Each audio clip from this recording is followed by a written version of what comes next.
ভারতবর্ষ 1757 সালে east India কোম্পানির হাতে 100 বছরের গোলামীর শৃঙ্খলে আবদ্ধ হয়। তারই ধারাবাহিকতায় ব্রিটিশ রাজের হাতে আরও 90 বছর। প্রায় 200 বছরের শৃঙ্খল মুক্তিতে যুগে যুগে হয়েছে প্রতিবাদ।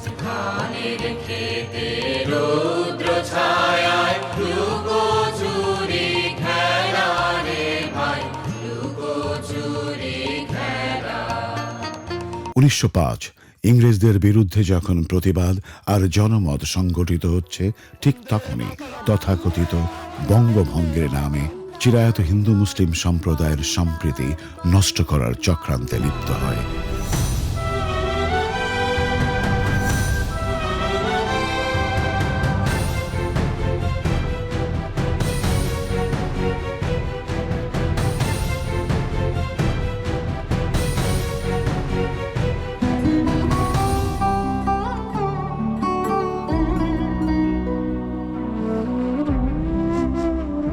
বিপ্লবী ক্ষুদিরাম বসু ম্যাজিস্ট্রেট কিংসফোর্ডকে হত্যা করার জন্য বোমা ছোড়েন।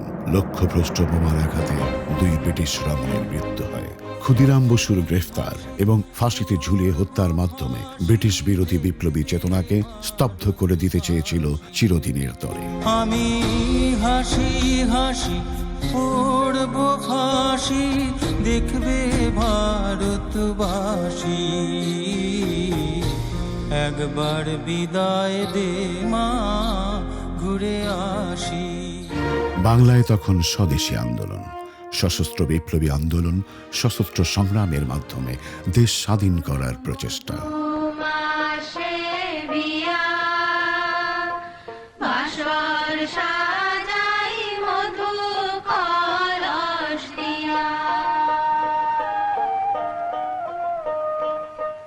হলুদ চন্দন দিয়া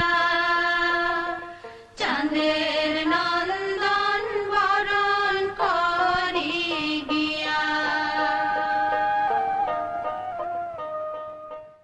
মা, আব্বা, ভাই, এই গাছ, নদী, ঘাট, আসমান, জমিন সব সারি চিরকালের লাগে বিদায় লিছি।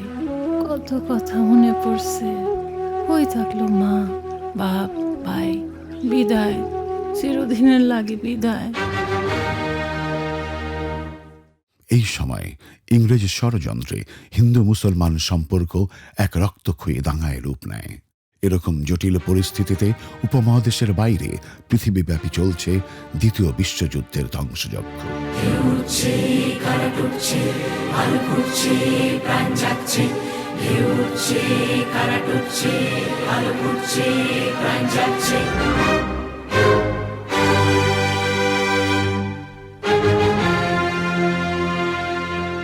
উনিশশো 1947 সালের 18 জুলাই ভারত স্বাধীনতা আইন প্রণয়ন করা হয়, যার ভিত্তিতে ব্রিটিশ শাসনের অবসান ঘটে। 1947 সালের 14 আগস্ট পাকিস্তান এবং 15 আগস্ট ভারত নামে 2টি রাষ্ট্রের জন্ম হয়। বাঙালি সত্তাকে দ্বিখণ্ডিত করে দেওয়া হয় এক রাজনৈতিক সিদ্ধান্তের। মানুষের মনে আগুন জ্বলছে। ঘিরে ফেলো। বুকের মধ্যে মধ্যে হচ্ছিল যেন কামারের হাতুড়ি পেটা করছে। সবাই চাই স্বাধীনতা। দাঁড়াও মেজো বউ। আমি স্বাধীন, তুই বন্দি। স্বাধীনতা কি দাদা? আমি কি ঠিক করলাম? আমি কি ঠিক বসলাম? স্বামীর কথা কি শুনবো নাই? কিন্তু আমারে কেউ বোঝাইতে পারলে না যে আমি মুসলমান বলে সেই দেশটা আমার দেশ, আর এই দেশটা আমার দেশ লয়।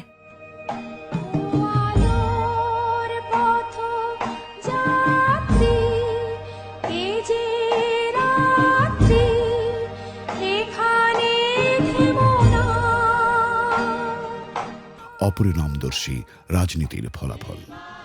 অজপাড়াগাঁয়ের অশিক্ষিত এক নারী দেশভাগের যৌক্তিকতা বুঝতে পারে না, কেউ তাকে বোঝাতে পারে না। জন্মভূমি থেকে উচ্ছেদের ঘটনা সে কোনো মতেই মেনে নিতে পারে না।